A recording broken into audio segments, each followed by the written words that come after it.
Hello दोस्तों, नाहर्स world में आपका स्वागत है। आज हम मटीरियलिस्ट मूवी पर एक्सप्लेनेशन करेंगे। ये 2025 में रिलीज हुई थी। तो और देर न करते हुए चलिए सीधे वीडियो की ओर बढ़ते हैं। फिल्म प्रागैतिहासिक युग में शुरू होती है जहां एक पुरुष अपनी साथी के लिए फूल लेकर आता है। वो एक फूल तोड़ता है और उसे एक अंगूठी बनाता है जिसे वो अपनी साथी की उंगली में पहना देता है।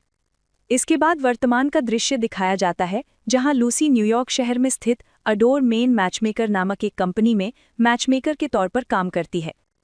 उसने अपने क्लाइंट्स को सगाई कराने में काफ़ी सफलता हासिल की है, लेकिन उसकी एक क्लाइंट सोफी उसे बहुत परेशान कर रही है। सोफी को कई बार ऐसे लड़कों के साथ सेट किया गया है जो उसमें दिलचस्पी नहीं रखते। सोफी एक परफेक्ट पार्टनर की बहुत ज़्यादा उम्मीद रखती है और वो हर बार डेट पर जाकर निराश होती है। हालांकि वो उसे समझाती है कि उसकी और अन्य लड़कियों की मांगें काफ़ी ऊंची हैं। काम पर लूसी की बॉस वायलेट लूसी के लिए एक छोटी पार्टी रखती है क्योंकि लूसी का नौवां क्लाइंट उस वीकेंड शादी करने वाला होता है। बाहर लूसी अपनी दोस्त और सहकर्मी डेजी के साथ सोफी की स्थिति पर बात करती है। इसी के साथ लूसी भी अपनी खुद की उम्मीदें बताती है कि वो कैसा लड़का चाहती है जिससे वो शादी करे। बाद में लूसी अपने क्लाइंट शार्लेट की शादी में जाती है जहां वो अन्य महिलाओं के साथ अपने कारोबार पर बात करती है और उम्मीद करती है कि वे भविष्य में उसकी संभावित क्लाइंट्स बन सकती हैं। शार्लेट की मेड ऑफ ऑनर लूसी को बुलाकर बताती है कि शार्लेट को उसकी ज़रूरत है। लूसी शार्लेट से बात करती है जो शादी के दिन की घबराहट से जूझ रही थी और सोच रही थी कि उसे ये शादी करनी ही पड़ेगी क्योंकि उसके माता पिता ने इस पर बहुत पैसा लगाया है।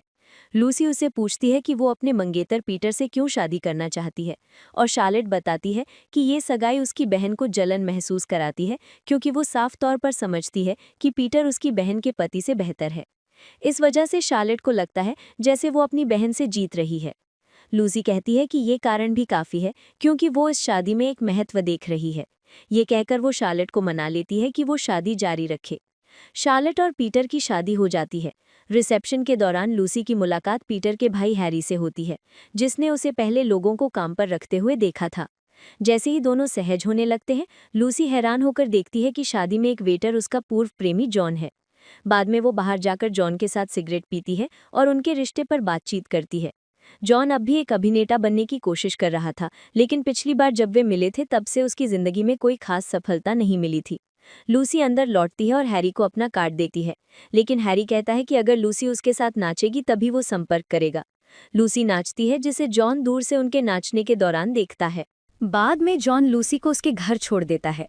इसके बाद एक फ्लैशबैक दिखाया जाता है जहां वो मैनहट्टन में अपनी शादी की सालगिरह मना रहे थे, लेकिन उनके बीच झगड़ा हो रहा था क्योंकि जॉन पब्लिक ट्रांसपोर्ट के बजाय उसे रेस्टोरेंट तक गाड़ी चलाकर लेकर गया था। वजह यह थी कि वो उस समय आर्थिक रूप से परेशान था।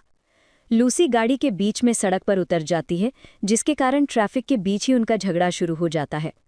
जब लूसी ये स्वीकार करती है कि वो जानती है कि उसकी भावनाएं गलत हो सकती हैं, लेकिन वो ऐसे रिश्ते में खुश नहीं है जहां दोनों ही बेकार हैं। लूसी अपना काम जारी रखती है और पुरुष क्लाइंट्स को संभालती है जो विशेष रूप से केवल जवान और आकर्षक लड़कियों को ही चाहते हैं। बाद में वो हैरी के साथ डेटिंग शुरू करती है जो उसे बहुत महंगे रेस्टोरेंट में ले जाता है। लूसी कहती है कि हैरी कई लड़कियों के लिए एक आदर्श पुरुष है। वो पारंपरिक रूप से आकर्षक और काफ़ी अमीर भी है, लेकिन लूसी कहती है कि हैरी को उसकी जैसी लड़की के साथ डेट नहीं करना चाहिए। हैरी लूसी से कहता है कि वो लूसी को पसंद करता है क्योंकि वो दुनिया को दूसरी आंखों से देखता है और अपना मूल्य समझती है। बाद में दोनों हैरी के अपार्टमेंट जाते हैं और करीब आते हैं। इधर जॉन, जिसे दिखाया जाता है कि वो 2 रूममेट्स के साथ रहता है और अब भी आर्थिक समस्याओं से जूझ रहा है, वो लूसी से संपर्क करने की कोशिश करता है ताकि उसे अपना नाटक देखने के लिए बुला सके। बाद में लूसी अपने क्लाइंट मार्क से संपर्क करती है जिसके साथ सोफी की डेट हुई थी। मार्क कहता है कि डेट काफ़ी अच्छी गई और वो सोफी को पसंद करता है, जिसे सुनकर लूसी उत्साहित हो जाती है। हालांकि वो सोफी से संपर्क नहीं कर पाती है।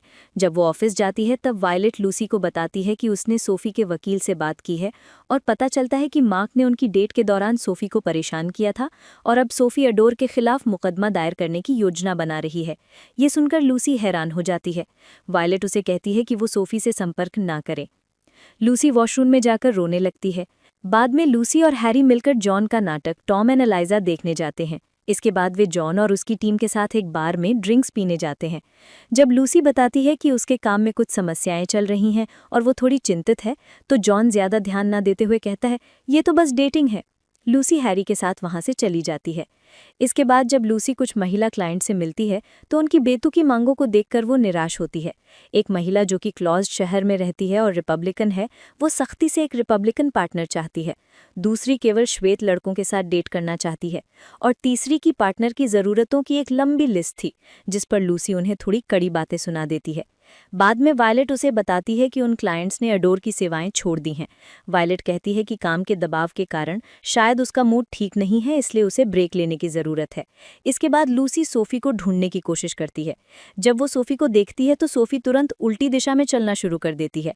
लूसी उसके पास पहुंचती है तो सोफ़ी नाराज़ हो जाती है कि लूसी ने मार्क की पृष्ठभूमि की सही से जांच नहीं की कि वो कितना बुरा इंसान है।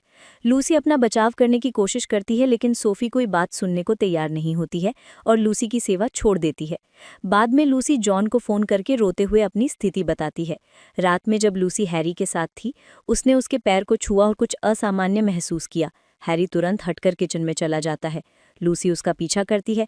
तब हैरी स्वीकार करता है कि उसने और पीटर ने एक सर्जरी कराई थी ताकि उनकी ऊंचाई बढ़ जाए, केवल लड़कियों के साथ अवसर पाने के लिए, और ये चाल उनके लिए काम भी कर गई थी। ये सुनकर लूसी भी अपनी भावनाएं व्यक्त करती है कि उसे लगता है कि वो और हैरी वास्तव में एक दूसरे से प्यार के रिश्ते में नहीं है, बल्कि उनका कनेक्शन केवल बाहरी था। हैरी थोड़ा दुखी होता है, लेकिन लूसी की बात मान लेता है और वे ब्रेकअप कर लेते हैं। बाद में लूसी जॉन के पास जाकर रहने लगती है, क्योंकि उसने हैरी के साथ आइसलैंड घूमने के लिए अपना अपार्टमेंट किराए पर दे दिया था। जॉन, जिसने अपने नाटक से कुछ पैसे कमाए थे, वो लूसी को गाड़ी में बिठाकर अपस्टेट ले जाता है। वे दोनों एक शादी में जाते हैं और जॉन जिस कंपनी में काम करता है, वे उस शादी की केटरिंग का जिम्मा संभाल रहे थे। उनकी मदद से वे शादी में प्रवेश करते हैं। रिसेप्शन के समय लूसी और जॉन नाचते हैं और एक दूसरे को चूमते भी हैं, लेकिन बाद में जॉन बाहर चला जाता है और काफ़ी दुविधा में रहता है। लूसी के साथ उसका रिश्ता अब किस मोड़ पर आ गया है, ये वो समझ नहीं पा रहा था। वो अपनी भावनाएं व्यक्त करता है कि वो हमेशा लूसी से प्यार करता है और अब भी उसके साथ अपने भविष्य के सपने देखता है। लेकिन लूसी कहती है कि उसे नहीं लगता कि उनका कोई भविष्य है, क्योंकि उसने जॉन को उसकी आर्थिक कमजोरी के कारण छोड़ दिया था। इसके बाद सोफी का फ़ोन आता है। सोफी डर के मारे रो रही थी, क्योंकि मार्क उसके अपार्टमेंट के बाहर खड़ा था और पुलिस भी कुछ नहीं कर रही थी, क्योंकि मार्क तकनीकी तौर पर अंदर घुसने की कोशिश नहीं कर रहा था। जॉन तुरंत लूसी को मैनहट्टन ले जाता है, लेकिन उनके पहुंचने से पहले ही मार्क वहां से चला जाता है। लूसी सोफी के अपार्टमेंट के अंदर जाकर उसे दिलासा देती है। रात भर वो उसके साथ रहती है और जब उनके बीच सब ठीक हो जाता है तो लूसी राजी होती है कि वो सोफी को मार्क के खिलाफ रिस्ट्रेनिंग ऑर्डर फाइल करने में मदद करेगी। सुबह लूसी जब बाहर आती है तो देखती है कि जॉन अब भी सीढ़ियों पर उसका इंतजार कर रहा है। जॉन एक बार फिर अपने दिल की बात कहता है कि वो लूसी से कितना प्यार करता है और उनके बीच सब कुछ ठीक करने के लिए वो क्या-क्या करने को तैयार है। इस बार लूसी भी आखिरकार अपना प्यार जाहिर करती है और उसे चूमती है। कुछ समय बाद लूसी और जॉन सेंट्रल पार्क में दोपहर के भोजन के लिए मिलते हैं।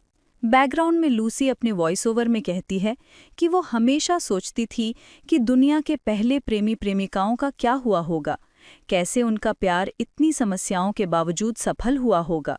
इसी समय लूसी के पास वॉयलेट का फ़ोन आता है।